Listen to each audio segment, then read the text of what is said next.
at 8160 West McNabb Road in North Lauderdale from 5 p.m. to 7 at AO Wireless. And your wish come true with unlimited plans and no annual contracts. Say hello to AO.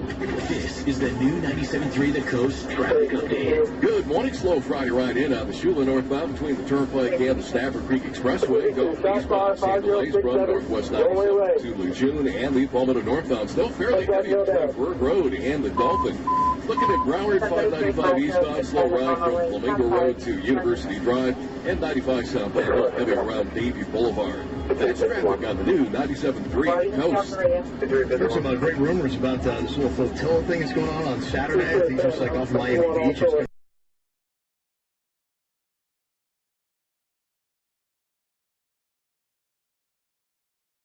Federal marshals seize Florida deputy's personal assets after sheriff refuses to pay settlement for man left paralyzed in wrongful shooting. A South Florida deputy who left a man paralyzed after confusing a cell phone for a gun had his personal items seized Saturday, including his car, clothes, television, furniture, golf clubs, fishing rods and computer, after his agency refused to pay the victim $200,000, a fraction of the $22.4 million a federal jury awarded him last year. Federal marshals seized Palm Beach County Sheriff's Deputy Adams Lynn under court order after Sheriff Rick Bradshaw refused to pay a dime towards the settlement, according to the Palm Beach Post. The shooting took place on September 13, 2013 after Lynn spotted 19-year-old Dontrell Stevens riding his bicycle in what he described as a high-crime area, which was Stevens' poverty-stricken neighborhood. Lynn also said Stevens rode his bike from the left side of a residential street to the right side of the street without using a marked crosswalk, which made him even more suspicious. Dashcam video from Lynn's patrol car shows Stevens step off his bicycle with a cell phone in his hand after the deputy pulled up behind him. Stevens then steps out of frame for a few seconds, which was when Lynn opened fire on him, shooting him 4 times, claiming he was in fear for his life because the teen was reaching for his waistband. There's nothing in the rules of engagement that says we have to put our lives in jeopardy to wait and find out what this is and get killed, Palm Beach County Sheriff Rick Bradshaw told reporters the day of the shooting.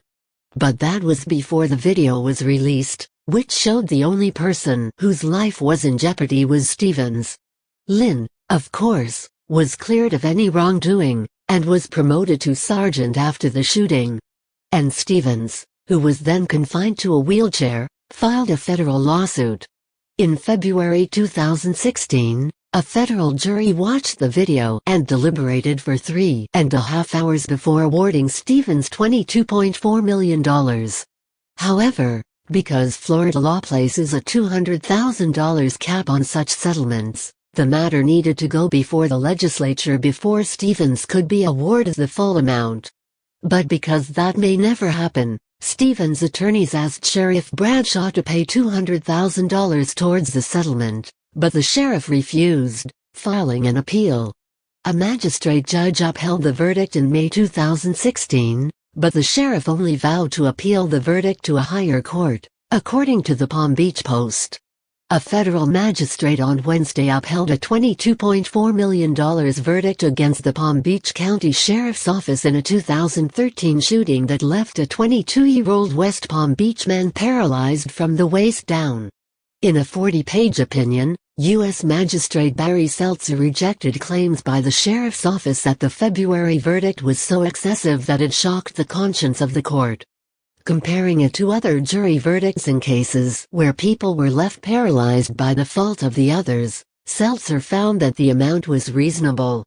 Stevens lost use of his lower extremities, lost control of his bowel, lost control of his bladder, lost his sexual function, and suffers constant and severe pain, Seltzer wrote.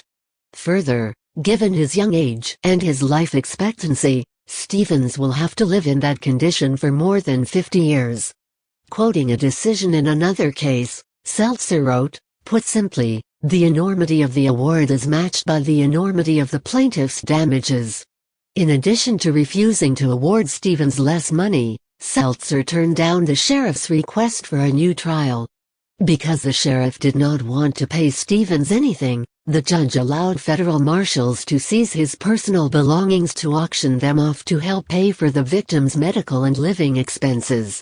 Stevens' attorney tried to garner the deputy's wages, but because more than 50% of his salary goes towards his daughter, he is exempt from having his salary garnished.